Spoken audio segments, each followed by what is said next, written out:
I knew something was off the second I pulled into my driveway that evening. The air smelled like smoke from a barbecue, though I hadn't used my grill in weeks. There were lights glowing in places that should have been dark, curtains drawn where they had always been left open, and a strange vehicle parked near the cabin that sat just behind my main house. My heart kicked hard in my chest, a mix of confusion and unease twisting inside me.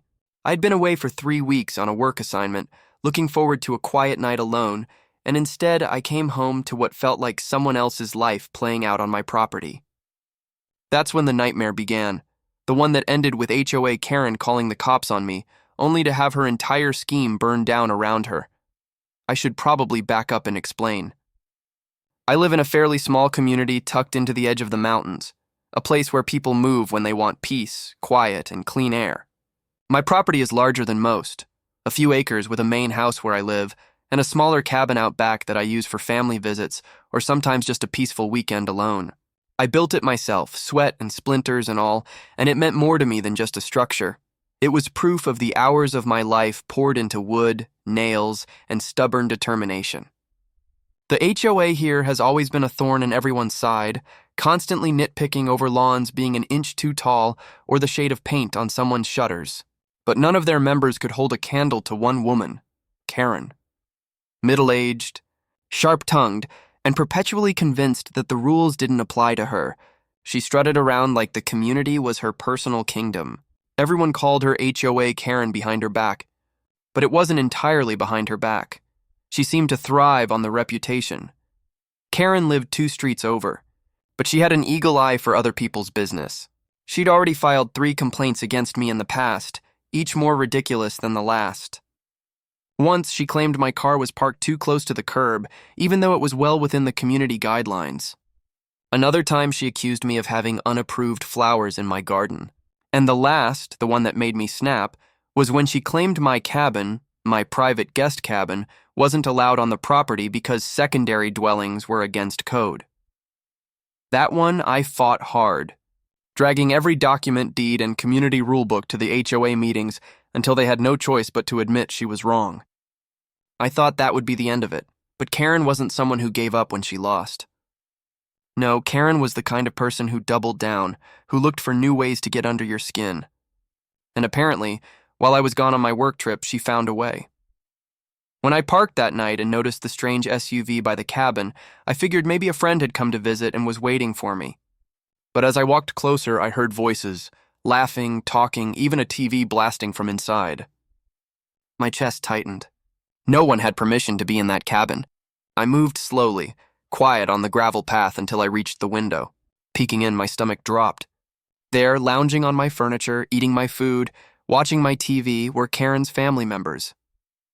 I recognized her husband instantly, tall, balding, always trailing behind her like an obedient dog. There were also 2 teenagers sprawled on the couch, shoes kicked off, muddy socks on my table.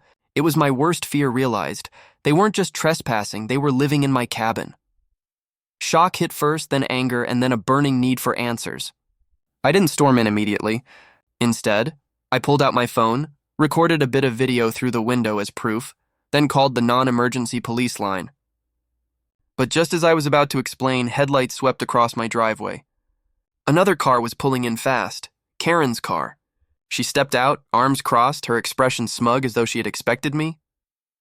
"Well, look who decided to show up," she sneered. "You can't just leave property like this sitting empty. It's unsafe. We've decided to make use of it until the HOA resolves things." I stared at her, stunned. "You broke into my cabin. Your family is squatting in my home." Her smile widened. "Temporary use. Community safety clause. You should be thanking me. And by the way, I've already called the cops. You're trespassing." The audacity of it nearly knocked the breath out of me. She had twisted reality so far that she was framing me, the property owner, as the intruder. Minutes later, the sound of sirens grew closer. When the officers arrived, Karen wasted no time rushing to them, putting on her best damsel act. "Thank goodness you're here. He came back early and he's threatening us. He's unstable. I've told the HOA about him before." I'll never forget the look the officers gave me, sizing me up, uncertain of the truth. That moment, standing on my own driveway, being treated like a criminal, lit a fire in me that would carry through every step of what came next. I had to keep my cool, Had to stay rational, because people like Karen thrived on making you lose control. So I calmly showed the officers my ID, the property deed, even the key to the cabin. Then I pulled out my phone and played the video I'd just recorded of her family inside. Her mask cracked instantly. She sputtered, stumbled over her words, tried to change the subject. The officer's eyes narrowed, and one muttered something under his breath that sounded a lot like unbelievable. They told Karen and her family to leave immediately, but she wasn't done.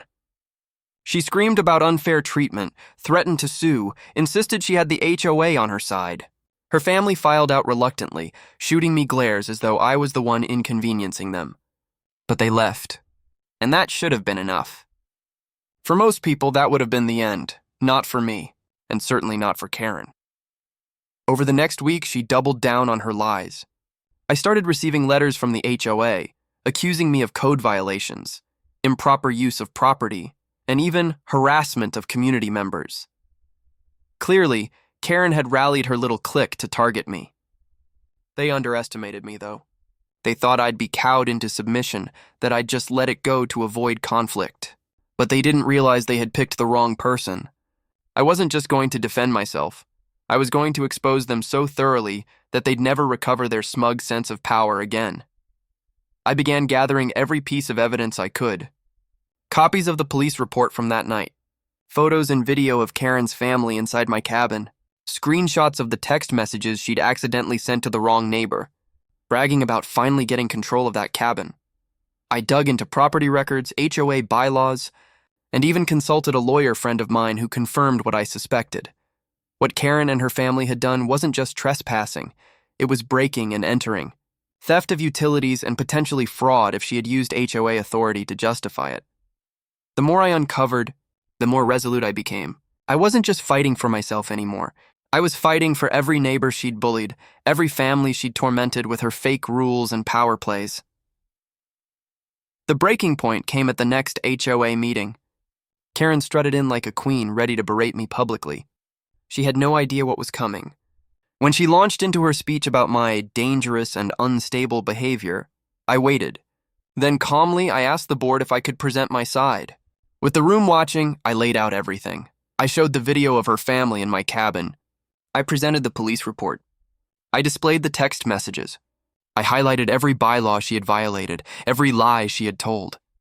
The room grew silent, then gasps rippled through the crowd.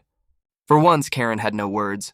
Her face turned red, then purple, her mouth opening and closing like a fish gasping for air. She tried to shout over me, but the board members, clearly fed up with her antics, shut her down. The fallout was swift. The HOA board voted to remove her from her position effective immediately. Several neighbors who had been quietly seething about her behavior finally stepped up, filing their own complaints against her. And as for the legal side, my lawyer friend was more than happy to send a letter threatening criminal charges if she ever set foot on my property again. Karen and her family went from strutting around like untouchable royalty to being whispered about with disgust. The sweetest moment came a few weeks later when I saw a moving truck outside her house. Karen, red-faced and shouting at the movers, while neighbors stood at a distance, watching with thinly veiled satisfaction. She was leaving. Driven out not just by me, but by the weight of her own arrogance finally crashing down on her. Standing on my porch that evening, watching the taillights of her car disappear, I felt a release like nothing else. Justice, relief, vindication. For once, the world had tilted back into balance, and I had the proof that even the most infuriating tyrants could fall. So if you've ever felt powerless against someone like Karen, remember this: patience, evidence, and determination are the sharpest weapons you can wield. Revenge doesn't always come in the form of shouting matches or fists slammed on tables. Sometimes it comes quietly, methodically, until the person who thought they could control you finds themselves with no control at all. And as for me, I still have my cabin, my peace, and now a reputation in the neighborhood as the guy who finally took down HOA Karen. Honestly, I wear that badge of honor with pride. If you've ever had someone underestimate you, someone who thought they could push you around and get away with it, let this story be a reminder. Sometimes the best revenge is letting them destroy themselves. You just have to hand them the mirror.